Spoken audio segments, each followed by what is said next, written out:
Patay ang isang rider habang kritikal naman ang kanyang nakasalpukan sa Catanawan, Quezon. Nakatutok si Sandra Aguinaldo. Sige. Ay, Diyos ko.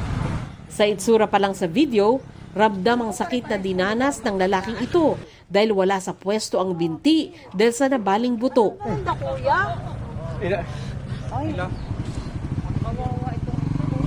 Nakahandusay naman sa gitna ang isa pang rider habang humahagulgol ang angkas nitong babae. Yung ano dyan, ambulansya, yung emergency. Resulta yan ng salpukan ng dalawang motorsiklo sa bahagi ng highway sa Catanawan, Quezon, na ayon sa mga saksi ay matuli ng takbo. Kritikal ang dalawa sa Bondoc Peninsula District Hospital, pero ang isang ito tuluyang nasawi. Patuloy ang ginagawang investigasyon ng pulisya. Para sa GMA Integrated News, Sandra Aguinaldo, nakatutok, 24 oras.